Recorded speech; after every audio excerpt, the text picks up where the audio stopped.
अभी मैं आपको जिस टॉपिक के बारे में डिस्कस करने वाला हूं वो है एसिड। एसिड होता क्या है?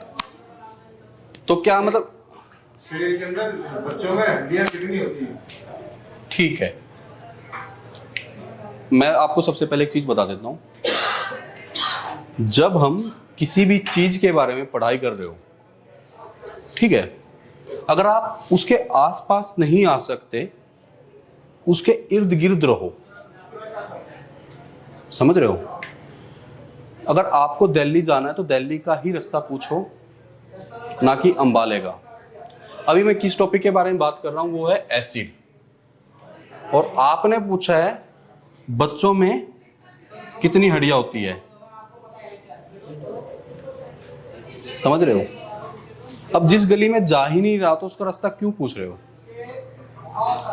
जिस गली में जाना है, जिस रास्ते का हमें यूज करना है, और जिस टाइम हम जहां अवेलेबल है, आपको आपके सामने एक होटल में मेन्यू कार्ड आता है, देखा है ना आप लोगों ने? मेन्यू कार्ड आता है, उस मेन्यू में क्या होता है कि सारी डिश लिखी रहती है, यहां उनके प्राइस लिखे रहते हैं। अब उसमें होता क्या है कि दाल मखनी ये वो ऐसे ऐसे करके उन्होंने अपना एक वेज रेस्टोरेंट बना दिया, ये प्योर वेज है, इन्होंने बना दिया, इन्होंने अपने हिसाब से मेन्यू डिसाइड कर लिया। आप वहां जाके कह रहे हो कि भाई मुझे चिकन कोरमा खाना है, अवेलेबल है? तो वो क्या बोलेगा? आपको बोलेगा, आपकी ड्रेस को देख के एक बार देख लेगा, हाँ भाई पढ़े लिखा लग रहा है, लेकिन आपके फिर आपकी बातों से क्या बोलेगा? ये तो यार मूर्ख है। सामने उसके रख दिया मेन्यू, उसके बाद भी वो क्या मांग रहा है जो वहां अवेलेबल है ही नहीं। अभी हमारा टॉपिक क्या है? एसिड। और आप किसके बारे में पूछ रहे हो? बोन के बारे में। समझ रहे हो? हाँ ना, कुछ तो बोलो। समझ रहे हो? समझ रहे हैं? Yes sir. हाँ। अब मैं आपको ना एक चीज डिस्कस करना चाहता हूं। आपके सामने ना जब भी कोई अपनी ही क्लास का बंदा आगे आगे बोलना चाहे या बोलने आए, तो आप उसको as a teacher, lecturer, professor, जो भी आपको समझना है ना, उसको समझ लो। जब आप लोग उसको इस कॉन्फिडेंस के साथ लोगे ना कि वो हमारा टीचर, लेक्चरर, प्रोफेसर है, जब आप लोग लोगे तभी उसके अंदर ना कॉन्फिडेंस, अगर यहां 20 है ना, ठीक है, उसमें 100 ऐड हो जाएगा। 120% कॉन्फिडेंस उसका सामने वाले का बढ़ जाएगा। वो किस कारण बढ़ेगा? क्योंकि आप लोगों ने उस सामने वाले पर्सन को कॉन्फिडेंस दिया है। अब सामने वाला आया है, मान लो मैं ही आ गया, मैं गलत बोल रहा हूं, ठीक है, क्योंकि वो वही किताबें आप लोगों ने पढ़ी है, वही किताबें मैंने पढ़ी है। अगर मैं सामने आ गया, मैं आके उसको बोलने लग गया, वो गलती है, ठीक है, उसको नोट डाउन कर लो, सब बाद में उसको बता दो। अगर उसी टाइम उसके सामने आप लोग हंसने लगे, उसके बाद क्या होगा? उसका कॉन्फिडेंस लूज होगा। लूज होने के बाद जो उसने बेचारे ने 20% भी किया था, वो उसके पास सिर्फ 5% रह जाएगा, और वो फिर मैं खत्म। समझ रहे हो? कोई भी जगह होती है ना, वहां एक चीज होती है, जैसे सर ने हमारा स्टार्ट कर रखा है, उसमें जैसे बोल देते हैं जीडी, जैसे अभी इन्होंने बोला था जर्नल डिस्कशन, आशीष जी ने बोला था ग्रुप डिस्कशन, ठीक है। जीडी में ना 3 तरीके के लोग होते हैं। एक ही होते हैं एसएल, ठीक है, जो समझने के लिए सुनते हैं,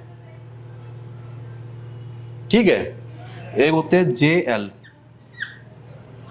जो जवाब देने के लिए सुनते हैं कि अच्छा इसने ये बोला, कमेंट पास कर देते हैं एकदम से पीछे से बैठ के, या साथ वाले के साथ बैठ के कमेंट पास कर देते हैं। उससे क्या होता है कि क्लास हंसने लग जाती है, बात खत्म, उसका सामने वाला कॉन्फिडेंस खत्म। उनको सुनना इसलिए कि हम इसकी कोई गलती पकड़े और जवाब दे दे एकदम से, ठीक है। तीसरे होते हैं एसएल, वो भी एसएल में आते हैं, सिर्फ सुनते हैं, उनको मतलब नहीं होता, उनको क्लास में बस बैठना है, जैसे अच्छा बोल दिया, क्लास खत्म, ठीक, खत्म, ग्रुप डिस्कशन खत्म, खत्म, उनको बिठा दिया, उनको अटेंडेंस लगानी है, खत्म। समझ रहे हो? और इसी उसमें ना ये घूम के ना यहाँ आता है, और जब ये ना परफेक्ट हो जाता है, ये 100% अच्छे से हो जाता है। जीडी में समझने के लिए हम किसी चीज को सुन रहे हैं, वहां सबसे अच्छी आते हैं फिर डिबेट। आप उसके बारे में डिबेट कर सकते हो।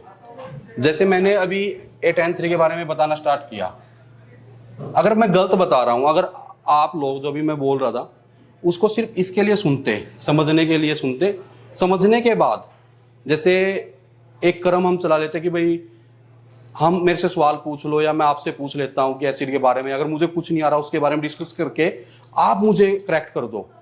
वो तब आएगा जब ये चीज पहले वाली परफेक्ट होगी। समझने के लिए हम किसी को सुनेंगे। और इस एल को मैंने इसलिए लिखा, ये हिंदी का वर्ड इसलिए लिखे क्योंकि इनका मतलब सिर्फ एक है। और ये एल किस लिए लिखा, क्योंकि लिसनिंग के साथ लर्निंग आती है। जब हम किसी चीज को अच्छे से सुनते हैं ना, तभी वो चीज हमें सिखाना स्टार्ट करती है। और जब सीखना और सुनना अच्छा होता है तब हमें समझ में आना स्टार्ट होता है। और जब ये दोनों चीज आती है फिर ग्रुप डिस्कशन के बाद वो डिबेट में आ जाती है। डिबेट एक पॉजिटिव वे में जाती है और एक नेगेटिव वे में जाती है। एक हम डिबेट करते हैं चीजों को ठीक करने के लिए, और एक डिबेट करते हैं हम सामने वाले को सिर्फ गलत साबित करने के लिए।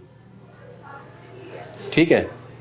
और इसमें क्या है, जैसे अभी मैंने देवेंद्र जी से सवाल पूछा था, जब मैंने ये 3 ऊपर डाले हैं ना वर्ड, टीचर, लेक्चरर, प्रोफेसर, जब हम सामने वाले को, अपने सामने खड़े हुए इंसान को समझते हैं, उसमें क्या आता है, जब यहाँ इंसान खड़ा है ना और वो किसी से भी सवाल पूछता है, वो चाहे तुम्हारी क्लास का बंदा है, अगर वो किसी से भी सवाल पूछता है तो उसको जवाब देते टाइम ना, या तो अपनी पोजीशन, अगर तुम ऐसे बैठे हो चेयर पे, ठीक है, अगर हमें जवाब देना है, अगर हम ऐसे बैठे हैं, ये अच्छा नहीं है। अगर सामने वाले को हम डील अच्छे से करना चाहते हैं, ठीक है, वैसे तो आप लोग कुछ भी कर सकते हो, लेकिन अगर एज ए प्रोफेशनल हम चलना चाहते हैं, ठीक है, तो सामने वाले को डील करते टाइम हमें अगर जवाब देना है, या तो कमर सीधी करो, कंधे को थोड़ा ऐसे करो और सामने वाले से डील करो। आप लोग ना 1 सेकंड के लिए अपने सीधे बैठ के कंधे पीछे करके देखो, ऑटोमेटिक कॉन्फिडेंस आएगा, एक अलग सा ही कॉन्फिडेंस आपके अंदर आएगा। और दूसरी बात, अगर सामने वाले से आप डील करना चाहते हो अच्छे से, ठीक है, तो वो आपके ऊपर है, आप उसको किस तरीके से रिस्पॉन्स देते हो। आप खड़े होकर बात करना चाह रहे हो, ठीक है, हाथों की मूवमेंट का यूज करना स्टार्ट करो। और दूसरी बात, जब भी हमारा कोई भी पर्सन ना आए बोलने के लिए, सबसे जरूरी चीज एक चीज रखना, कई बार होता है कि हमारे लेक्चर में हमारे बताते हुए ना सामने को नींद आती है। नींद क्यों आती है? जब हमारी पुतलियां एक जगह रुक जाती है। हम बुक पढ़ते हैं ना तो हमारी आंखें ना ऐसे हो जाती है, हम सो जाते हैं। बुक पढ़ते टाइम भी नींद आ जाती है। कई बार ना कई मूवी का स्क्रीन प्ले ऐसा होता है जिसको हमें देखते हुए नींद आ जाती है हमेशा। वो क्यों होता है? क्योंकि हमारी पुतलियां उस टाइम मूवमेंट नहीं करती। इसलिए ना कभी भी आप किसी बड़े उसको देखोगे ना, मोटिवेशनल स्पीकर को, वो आपको ऐसे ऐसे मूवमेंट करता रहेगा, ऐसे ऐसे मूवमेंट आपकी पुतलियों को ना एक्टिवेट कराता रहेगा ऐसे ऐसे। कभी इस साइड जाएगा, आपकी पुतलियां इस साइड जाएंगी, कभी इस साइड जाएगा, अपने हाथों को ये वो। बोलते टाइम अपने मूवमेंट और हाथों का भी ध्यान रखना है, ठीक है। Thank you.